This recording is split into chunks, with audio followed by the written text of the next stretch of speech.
Hello, and welcome to this videocast on a philosophy of spiritual formation. My name is Butani. I am one of the students in the MDiv program, and I would like to take the next 40 minutes or so to talk a little bit about how I think of the journey of spiritual formation, both at an individual and a communal level. As I've previously reflected on and written about, in my mind, the process of spiritual formation is much like the cultivation of a habit, which means that it entails us as human beings acquiring not only the requisite knowledge and skills, but also the correct attitudes, all nurtured in the right environment. Most importantly, in my mind, spiritual growth is predicated on a readiness to change. This change often occurs in the context of a very intense, disorienting crisis or suffering, as is what happened to me in my personal life. These disorienting dilemmas or crises have the potential to completely shatter our current existence and the way we conceptualize life and the meaning of life, and they essentially open one's heart. But I do want to emphasize that the choice to grow spiritually after such an experience is still ours and ours alone. We have the complete free will to use such an experience and grow profoundly, but we also have the choice to not do that and, as opposed to that, spiral into negativity, which is what sometimes happens and personally has happened to me in the early stages of my crisis. As I will talk about in this videocast, spiritual growth involves tremendous amount of intentionality and effort in the form of deliberate practice, but it also involves significant amount of feedback from those who are wiser than us. And this deliberate practice to grow as spiritual beings involves both formal practice through the learning, such as what we are engaged in at the Pacific School of Religion, and practice through rituals, through meditation, and through prayer, often in a communal setting where we can grow from the shared experience of the community. However, one of the things that I have learned through this course is that equally important, if not more important than this formal practice, is the informal praxis of living from the inside out every moment of our lives. That, to me, is the essence of true spirituality. A praxis that not only embodies the virtues that are inherent in all spiritual beings that we will again talk about, virtues such as compassion, kindness, and respect for everyone, but also a praxis that strives to uphold the values of all beings, no matter how different they may seem or appear to be from us. And lastly, praxis that engages in and demonstrates spiritual activism by standing up against the systems and dismantling the systems that have marginalized and oppressed communities, both communities and people who are less advantaged and people who are non-conforming and who in their very own non-conformity choose to live authentic lives, even at the risk of being discriminated against. And thereby, through this process, they demonstrate a spirituality that far supersedes that of many hegemonical religious institutions that we are all familiar with. This aspect of spiritual activism was probably the most profound aha moment for me, and one that I am hoping to gain more confidence and more skills in as I embark on this journey. Which brings me to the last point that I wanted to emphasize in this opening and summary slide, which is that spiritual growth to me is a never-ending journey. It is a path that is to be relished, to be enjoyed, and it's not a finite end point to be reached or to be attained. Now that we have this sort of framework of at least how I conceive of spirituality, spiritual formation, both at an individual and a communal level, I'd like to take a deeper dive into some of the more specifics and hopefully apply some of our readings and learnings from this course to support some of my arguments. The specific objectives of this videocast are to explore what it means to be a spiritual being, to discuss a little bit about how humans grow spiritually, even though seemingly we appear to be different from each other, and then talk a little bit about the relationship between personal spirituality, our inner spirituality, our embedded spirituality, and communal spirituality, something which was a new concept for me and one that has resonated very deeply with my self. And then lastly, talk a little bit about the impact of all of this. What are some of the social effects of our own spirituality and of our spiritual journey? So let's start taking a deeper dive into each of these four questions. So what does it mean to be a spiritual being? As you can probably imagine, there are so many different ways by which you can define or think about the meaning of the term spirituality. For me, the one definition that has resonated profoundly is a definition that was put forward by Christina Pachalski, who is the director of the George Washington Institute of Spirituality and Health and is a palliative care physician. In one of her seminal papers that was published in 2009, she defined spirituality as that aspect of humanity that refers to not only the way individuals seek meaning and purpose in their life, but also how each of us express or bring meaning and purpose to our lives. And it also grapples with the way all of us as human beings experience our connectedness to ourselves, to nature, to the now, the moment, to others, and to what is beyond us, the significant, the sacred, or the transcendent. Simplistically put, you can also think about spirituality as being the answer to the question of not only what is the meaning of my life, but also how can I bring meaning to my life? How can you walk the walk of spirituality?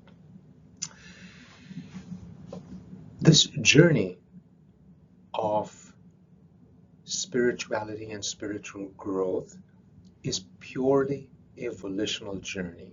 I am of the belief that nobody can make one or force somebody to become more spiritual. This is something that arises when we feel the need to grow at a spiritual level. Both Viktor Frankl and Parker Palmer remind us of this and very eloquently talk about the fact that we are always in complete control of our choices and that we have to learn to become proactive in what we do and the practices that we follow, as opposed to being reactive to what is happening in the environment, especially any stimuli. In his landmark book, Man's Search for Meaning, Viktor Frankl, who is a survivor of the concentration camps during the Nazi regime, says that we can all choose through our actions to be worthy of our suffering, or alternatively, as he says, in the bitter fight for self-preservation, we can all forget our human dignity and become no more than an animal. And again, this emphasis on choice, even in the most horrific of situations, such as what he found himself in, he always felt that he and all of us have a choice to practice spirituality and to be more human and less animal. Parker Palmer also reminds us that when we do not know what to do with our suffering, there is a tendency that we can become violent. And he says violence arises when you do not know what else to do with our suffering. And this is a violence that can arise towards ourself as we experience our dark side in moments of suffering and crisis, or as we are often seeing in our current political climate, violence towards others. So at a practical level, what does this mean? What does it mean to be a spiritual being? I think one of the biggest things that I have taken away from this first semester at PSR is that spirituality is far more than what Marcella Althaus-Reid says temple spirituality, rituals and prayers that are conducted in an artificial edifice. And I'm not saying that that is not important. Sometimes these deliberate practices and rituals can help us in the busyness of day-to-day life to achieve a sense of stillness and build community with like-minded people around us. But as she and many others remind us, to be a spiritual being, our everyday work, our praxis, and what she calls our everyday sacrality, has to demonstrate these profound values of compassion towards others, values of kindness, and values of respect and appreciation of the beauty, the goodness, and the blessedness of all, not just all human beings, but all creatures and Mother Earth. And it is not only important to be kind, to be compassionate, to be empathetic towards others, but to be a strong and vocal activist to ensure that these values are being upheld by us at all times against the many systems that currently and historically have often sought to dominate and oppress the marginalized. So, what does it mean to be a spiritual being? It means to think outside of just oneself, to lead from the inside out, but with the purpose of seeing God in everything and promoting goodness and well-being in our own selves and in everyone around us. How do humans grow spiritually in light of our differences, you might ask? Well, one of the first things that I think I'd like to emphasize is that even though we are seemingly different, spirituality entails recognizing and appreciating that we actually are much more similar than we are different, in that we have this same cosmic spirit that permeates through all of us and through the universe. We are inherently connected to each other. As Wendy Farley says, the deep root of great compassion is awareness of the ungrounded reality through which all beings remain interconnected. Now, don't misunderstand me. Yes, we are different in our cultures, in our practices, in our beliefs, and yet we need to recognize and appreciate and support these differences while at the same time realizing our commonality as spiritual creatures, each and every one of us. Quantum physics and quantum mysticism also talk about the fact that no beings exist in isolation. We all exist only in relation to each other, just like subatomic particles. They can be a wave at a time or a particle at another time, based on whether they are being noticed and noted by us. And this is so beautiful because it reminds us that we have the power as spiritual beings to create our own reality around us. And that when we do this for the goodness of the world, we choose the path of God and spirituality, no matter how different we might think of ourselves or think of others. This is, further emphasized in these concepts of abundance mentality that Henry Nguyen talks about in his book, um, Life of the Beloved, Spiritual Living in a Secular World. He quotes this passage from the Bible, which is Matthew chapter 3, when there's a voice that comes from heaven after Jesus' baptism, telling him, "You are my son, the beloved. My favor rests on you." And Henry Nguyen goes on to talk about the fact that we are all the beloved.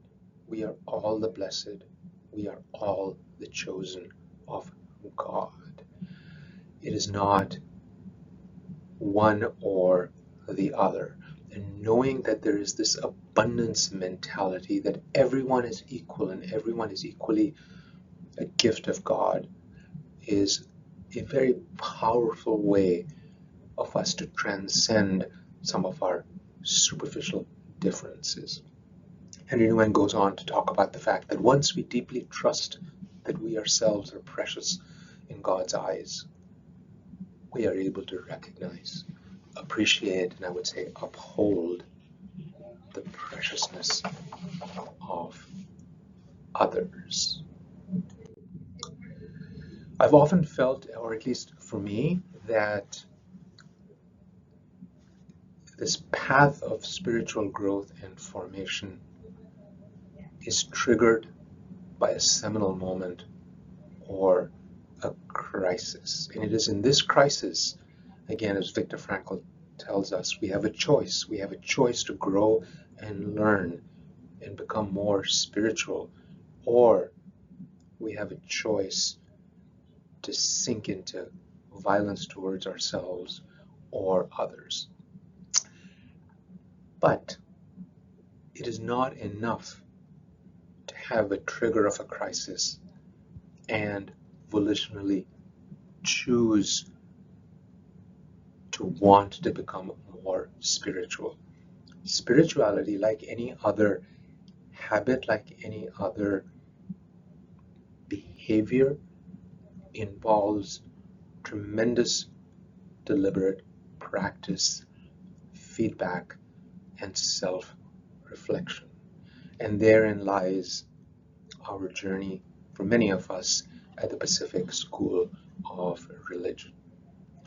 This is a deliberate practice not only in understanding the basic concepts of what spirituality is, but also the practice of spirituality, because it is only through the incessant, continuous daily practice of spirituality that we can all grow, no matter how different we might be. I think it is important for us to recognize that what this specific path might look like could be very different for people. There are many trajectories, there are many religions, there are many spiritual practices, but they all have the same goal, which is celebrating the shared commonality and the universality of what permeates through all of us, the universality of spirit. As I was mentioning, it is important, it's critically important for us to walk the walk, to be able to practically demonstrate and show that we are spiritual. And I feel the biggest virtue is that of compassion, through which we can promote our own spirituality and uphold the spirituality of others. Victor Coppin talks about the fact that we have multiple selves, if I may use that word, if you want to be splitters.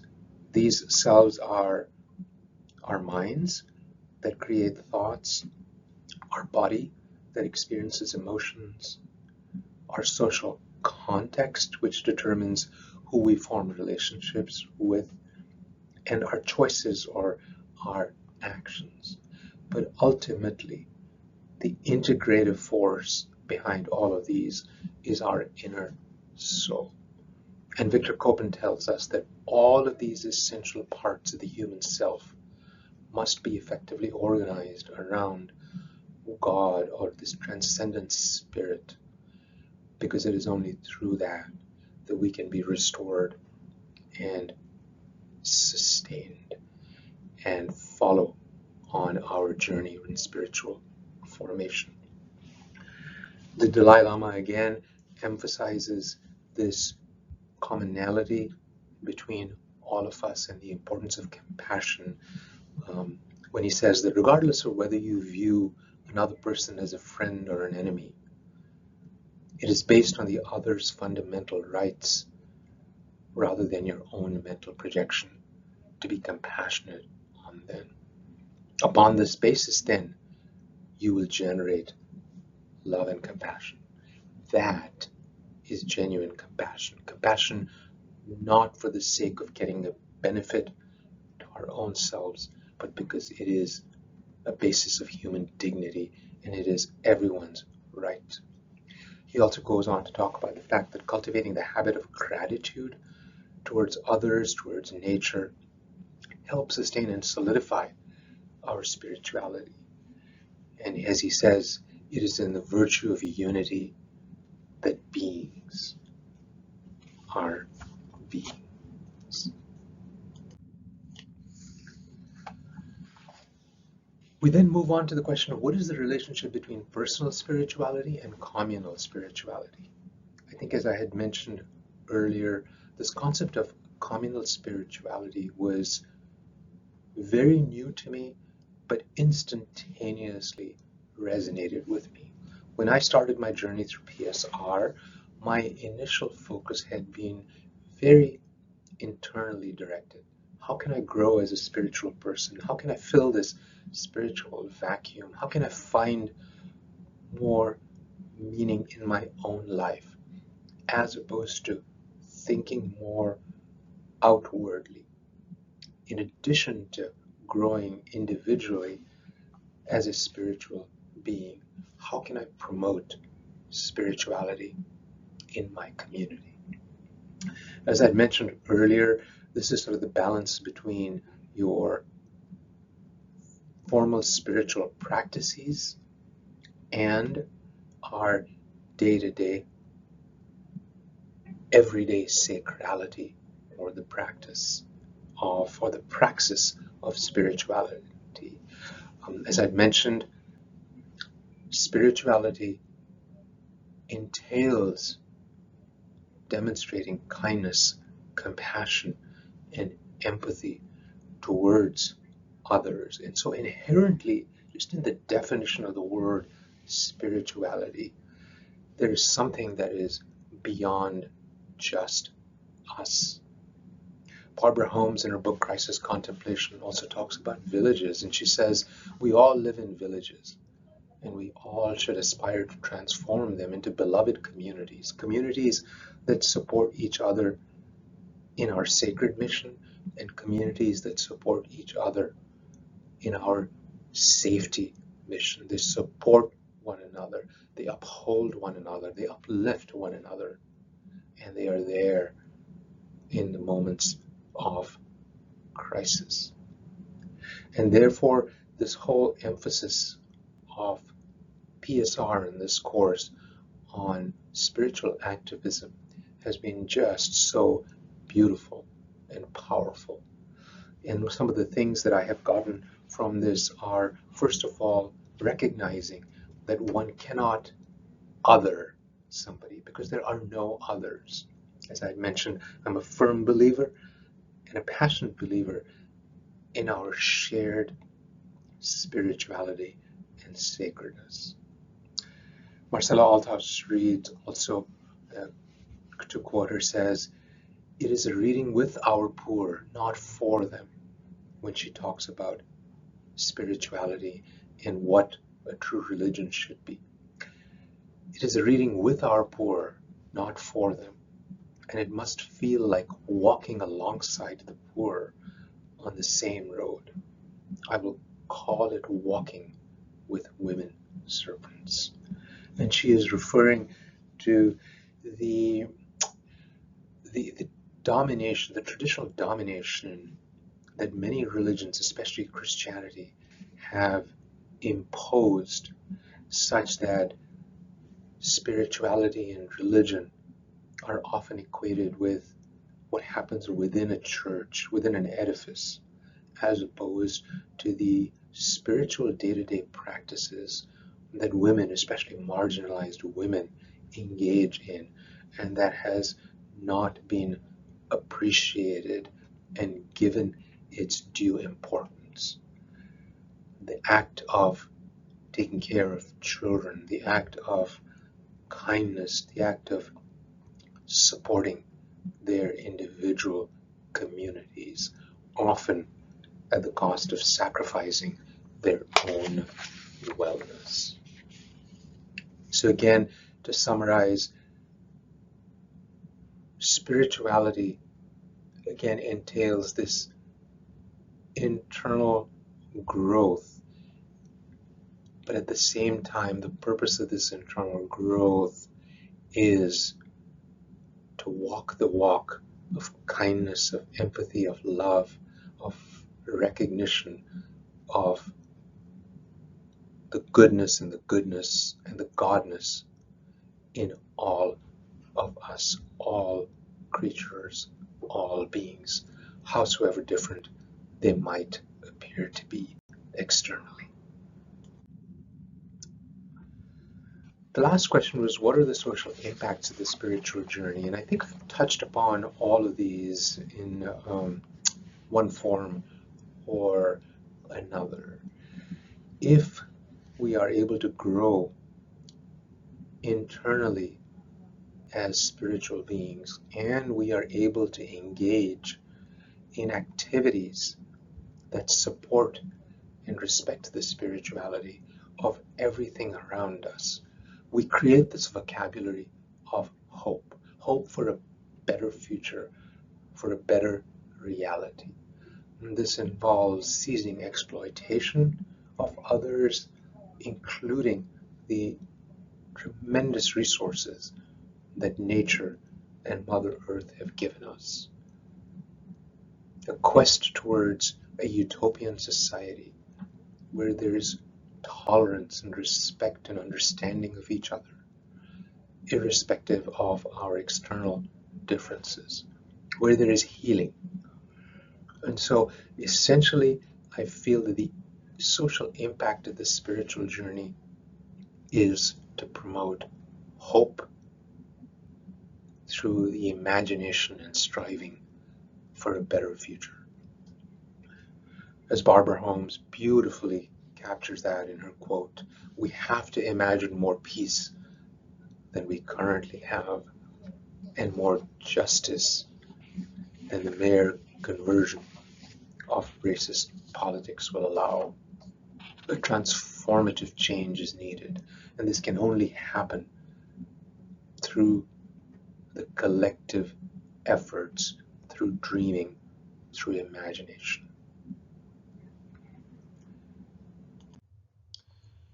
And so as I end this videocast, I would like to leave us with some of these very inspirational quotes. I find that quotes and words not only inspire, but also resonate with my soul, and they help me crystallize some of the key things that are going on in my mind, and hopefully you will appreciate these also.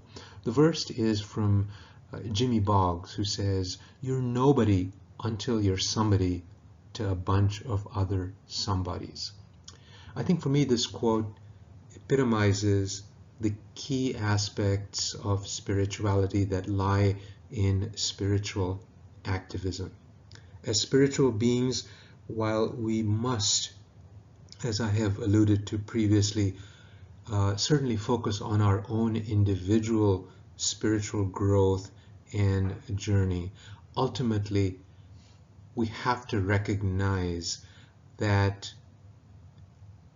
our spirituality has to mean something to not just ourselves but to others. I do want to emphasize that I'm not saying that we should not focus on our own individual growth, because without taking care of ourselves, without recognizing that we ourselves are chosen and are blessed, without recognizing that, it is very hard for us to be outwardly focused and appreciate and celebrate and cherish the spirituality of others. What I'm trying to say is that if we are completely self-absorbed and focused on our own spiritual growth, but live in a cocoon and an isolated world, we truly are not manifesting our spirituality to the extent that we should and that God put us on earth for. We all need to be the Good Samaritans who lift up the people that we see who have fallen, and to fight against the injustice and the atrocities that are happening to anyone around us, howsoever dissimilar or different they might be compared to us. The similar sentiment is also very beautifully articulated by Linda Sarsour in her chapter, "We Are Not Here to Be Bystanders." And I quote her here, "Now more than ever, we must resist the temptation to hide our light, to make ourselves appear less formidable than we are." And I think over here she is reminding us that the time to be silent has gone. We need to be, as Audre Lorde reminds us, angry at the injustices that are happening around us, angry and hopeful and courageous, using our anger in productive manners to try and uphold every individual human being and the dignity of every individual human being. She goes on to say, if you ever ask yourself, should I not share the position I hold on this lightning rod issue? Should I shrink myself in certain rooms where my voice is not welcomed? Should I appear less Palestinian, less Latino, less black today? Always the answer is no. Howsoever afraid we might be, especially if we are able to align with our communities and, more importantly, have faith that if we are using a principle-based and a value-based paradigm, that God will be there with us, even if the fruits of our actions are not successful. We still have the agency to say no. We must never negotiate, she goes on to say, negotiate away or compromise our principles and values. Instead, we must bring all our complex identities to the table, transforming those spaces in which any part of who we are is not welcomed. Because our country's future and the world our children will inherit depends on our courage and commitment now. Linda Sarsour's words also remind me of the beautiful concepts of the borderlands and Nepantla that Gloria Anzaldúa talks about, reminding us that the need that often dominant and authoritarian structures have is to try and label, to define, to dichotomize people. And yet many of us live with our worlds in two different spaces, at the borderlands. As a man, as a gay man, as a gay pediatrician who doesn't have children, as an Indian who is living in the United States, as an Indian who grew up in a secular home and is now immersed in a very Judeo-Christian environment in the United States, and yet who is very passionate about the message of Christianity. We live in this Nepantla, this world that is ambiguous, that is in flux all the time, and that can be challenging because we move from one world to the other.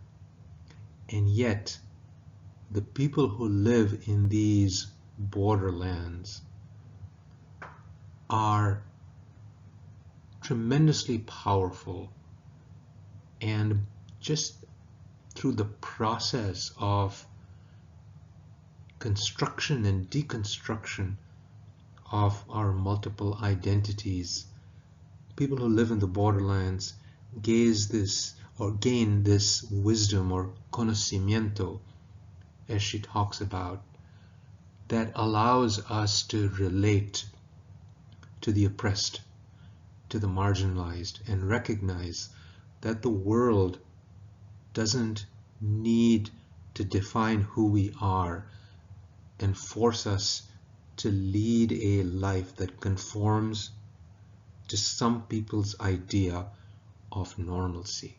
That there is beauty, that there is this inherent cosmic spirit that permeates us all, and that there is hope for a beautiful future where we can all live together, respecting each other,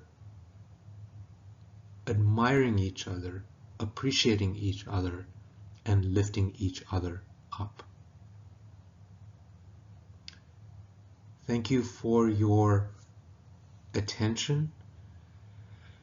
I hope that this videocast is at least a glimpse in to my own thought process and mind, and perhaps is of some help in shedding light into my own inner workings. It certainly has been a profoundly incredible growth and learning experience for me. Thank you again, and I appreciate your attention.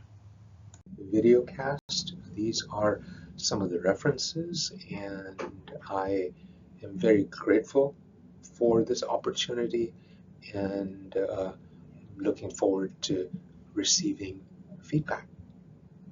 Have a wonderful day.